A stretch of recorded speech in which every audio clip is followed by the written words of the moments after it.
हमारे परंपरा में राज मातंगी मिलती है। कुछ लोग अलग परंपरा से आए मेरे पास और उन्होंने कहा कि हम लोग उच्छिष्ट चांडालिनी का मंत्र करते हैं। श्री विद्या की दीक्षा लेकर के उच्छिष्ट चांडालिनी करते हैं। आदिगुरु शंकराचार्य की परंपरा में उच्छिष्ट चांडालिनी मंत्र नहीं है, वो केवल हम रश्मिमाला मंत्र में करते हैं। कोई लोग किसी गुरु से आए और सीख करके कि हम लोग उच्छिष्ट गणपति करते हैं। उनकी परंपराओं का मुझे पता नहीं है उन गुरुओं की, क्योंकि जिस परंपरा से हम आते हैं उसमें तो आप गणेश जी के अलग ही मंत्र है, आप लोगों को मिला ही है। उच्छिष्ट का कॉन्सेप्ट हम लोग नहीं फॉलो करते हैं। उसका कारण है मातंगी के दो स्वरूप हैं, राजमातंगी या राजश्यामला, या दूसरा स्वरूप जो है वो है उच्छिष्ट मातंगी। ट्रेडिशनली तंत्र सभी वर्गों को, कास्ट सिस्टम था ना इंडिया में पहले, तो जो लोअर कास्ट के होते थे तो उनको कई बार जो वैदिक कास्ट वाले हैं वो एक्सेप्ट नहीं करते थे। ट्राइबल्स, जिसको हम SC ST हमारे आज के युग में कहते हैं, इनको मेन स्ट्रीम जो उच्च जाति के लोग थे वो लेते नहीं थे। लेकिन भगवान की दुनिया में कोई जात पात नहीं है, सभी एक ही उसी भगवती के बेटे हैं। कर्म से और गुण से उनके स्वभाव बदलते हैं, इसलिए उनको कहा गया कि तुम ऐसे हो। लेकिन मनुष्य क्योंकि अज्ञानी है, उसने जात पात का भेदभाव किया और छोटी जाति या निम्न स्तरीय जाति बोल करके उनको जो वेदों का अधिकार नहीं दिया। भगवती ने और भगवान शंकर ने ये तंत्र का सिस्टम दिया, इसमें कोई जात पात की कोई रोक नहीं है। हर एक व्यक्ति को हर मंत्र मिल सकता है, लेकिन फिर भी मेन स्ट्रीम से बहुत अपोजिशन आई।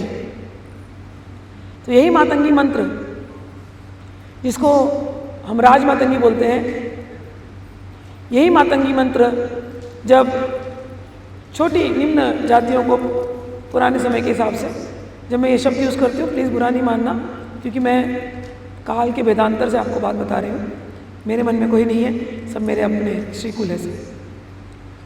तो उस मंत्र को, क्योंकि ये जो निम्न वर्ग की जातियाँ थी, ये उच्च वर्गीयों का जो कार्य करती थी उनका ही उच्छिष्ट वो ग्रहण करती थी। निम्न वर्ग की जातियाँ जैसे जमींदार वगैरह हुए, उनके यहाँ पर काम करते थे, उनके यहाँ के जो छोटे काम कर लेबर वर्ग वो करते थे, और उनसे जो उनको मिलता था उच्छिष्ट मतलब छोड़ा हुआ, चाहे कपड़ा हो चाहे भोजन हो, वो इनको मिलता था। हमारे तंत्र के गुरु इतने दयालु हुए, मत्स्येंद्र नाथ जी कामाख्या क्षेत्र में गए, परशुराम जी उनका क्षेत्र चंडीगढ़ जालंधर है, वहाँ से उठ करके चले गए केरला में। केरला से लेकर के कामाख्या का क्षेत्र उड़ीसा बीच में आता है। यहाँ पर ट्राइबल लोग रहते हैं, शबर ट्राइब, आज भी शबर ट्राइब, कोल ट्राइब, कोल के कोल्हापुर, कोल ट्राइब। अभी तो राज्यों का नाम बदल गया, सीमाएं बदल गई, बट ओरिजिनली ऐसे ही था। Kol tribe, Shabar tribe, Matang tribe, Matang जो हाथियों को पालने वाले, इन ट्राइब्स में रह करके हमारे तंत्र के गुरुओं ने, फॉर एग्जाम्पल परशुराम जी का नाम लिया, वहाँ ऊपर मत्स्येंद्र नाथ जी का नाम लिया, इन लोगों ने संस्कृत के मंत्रों को सरल बना करके शाबर मंत्र दिए। शबर ट्राइब को दिए जाने वाले मंत्र शाबर मंत्र कहलाए। समझ आई बात? तो कई बार लोग आते हैं शाबर मंत्र बताओ, है यही ओरिजिनल मंत्र जो आज के युग में मैंने आप लोगों को सरल करके हिंदी में दिया, वही शाबर भाषा में उनको दिया गया। भगवती वाराही का एक स्वरूप, उनको कोलवासनी भी बोलते हैं, उनको कोल्हापुर या कोला ट्राइब की। इसलिए उनके रूप को जैसे बताते हैं कि वराह जैसे दिखती हैं, वो केवल फेशियल फीचर्स को, वो कोई सच में वराह नहीं है। उनका रूप बहुत सुंदर है, लेकिन फेशियल फीचर्स को अगर डिस्टिंग्विश किया जाए आज के युग के हिसाब से, तो जैसे चाइनीज लोगों की एक फेशियल फीचर अलग है, उनकी आंखें ज़्यादातर बिल्लियों जैसी है ना। अफ्रीका के लोगों के फेशियल फीचर्स हम कह सकते हैं थोड़े बहुत वराह जैसे हैं, थोड़े डिफरेंट हैं।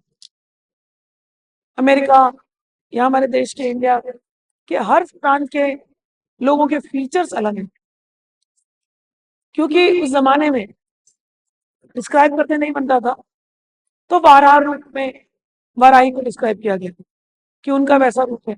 अभी एक मूवी आई कंतारा, आप लोगों ने देखी होगी Kantara. Kantara is very much accurately describe उस ट्राइब का वर्शिप सिस्टम, और पत्थरों में कैसे देवताओं को बुला करके पूजा करते हैं।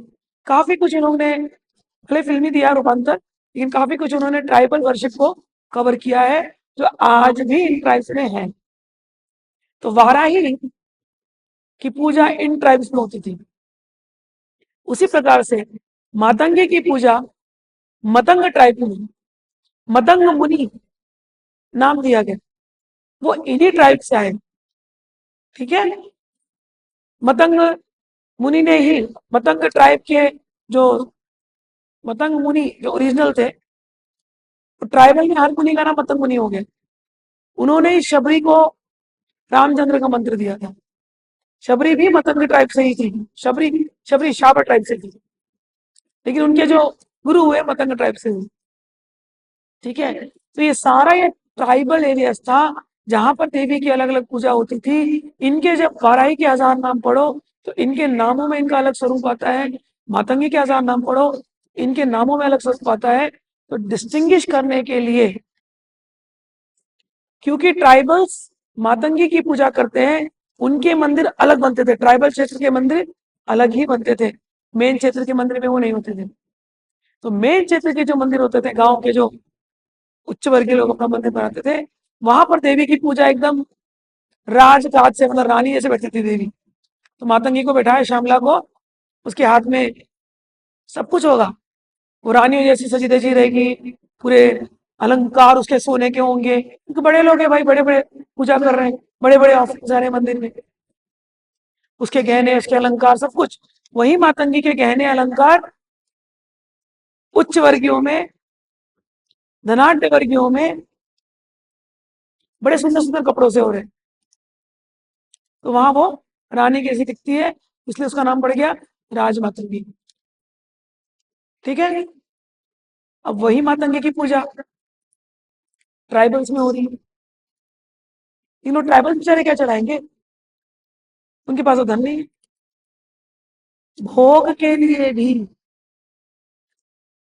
जो उच्च वर्गीय उनको ग्रेन्स दान करेगा ना, अन्न दान करेगा, वही दान ये छोटे वर्गीय लोग अपने गांव के मंदिर में अपने भगवती को चढ़ाते हैं। उच्च वर्गीयों का जो मिला, समझ में आई। कपड़े क्या चढ़ाएंगे बेचारे गरीब, खुद के कपड़े का अता पता नहीं है। तो जो उनको दान में त्योहार वगैरह में मिल जाता था, वही कपड़े ये गरीब लोग अपने देवी को चढ़ाते हैं। तो वहां वो देवी, क्योंकि बचा कुचा उच्छिष्ट ग्रहण कर रही है, वहां के गणेश जी क्योंकि बचा कुचा उच्छिष्ट ग्रहण कर रहे हैं, होते हैं ना हैंड मी डाउन वाले कपड़े, ऊपर से आए नीचे तो यहाँ पर आ गए, इसलिए उन गणेश जी का नाम पड़ा उच्छिष्ट गणपति, और उनका नाम पड़ा उच्छिष्ट मातंगी या उच्छिष्ट चांडाली। क्यों उच्छिष्ट चांडाली नाम पड़ा? चांडाल आज तो ये गाली कहते हैं इसको, लेकिन पुराने जन्मों में चांडाल वो लोग होते थे जो कुत्ते पका के खाते थे, क्योंकि उनके पास खाने के लिए था ही नहीं। वो करते थे खेती जमींदारों की, वो चूहे मार के खाते थे चांडाल, क्यों? खाने के लिए था ही नहीं उनके पास। वो उच्च वर्गीय लोगों की खेती करना, उनके खेत में चूहे नहीं आना चाहिए, चूहों को मारना, और वो चूहों को अपने गांव में ले जाते थे और उनको पका करके खाते थे। तो ये टाइम, अब उसको खाने के लिए चूहा ही है ना, उसको भी तो मुक्त करना पड़ेगा कि नहीं?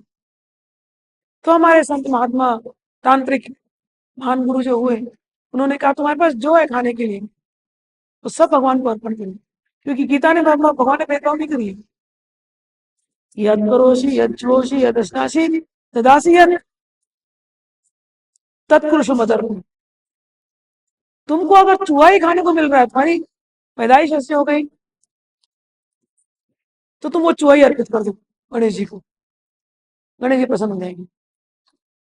वो गणेश जी का नाम दिया गया उच्छिष्ट गणपति। तुम्हारे पास खाने को नहीं है, तुम कोस्टल एरियाज में रह रहे हो, परशुराम जी कोस्टल एरियाज केरला में, खेती कर ही नहीं सकते, कोंकण में खेती करना बड़ा मुश्किल है क्योंकि सॉल्टी बेड है। तो वहां क्या मिलेगी? मछली मिल रही है, तो वो लोग मछली ही खा रहे हैं बेचारी।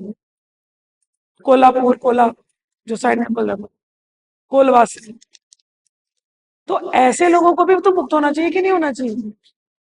वो खा पी रहे हैं क्योंकि वो स्थान में है, प्रकृति की वजह से वो खा रहे हैं। वो उनके लिए भी तो तंत्र ने उनके लिए भी रास्ता खोला कि तुम भी देवी को पूछ सकते हो, तुम कोई अलग नहीं हो देवी से, तुम सब इसी भगवती के हो। तुम जो खाते हो, तुम यदि मछली खाते हो, इसलिए कलकत्ता वाले मछली ऑफर करते हैं,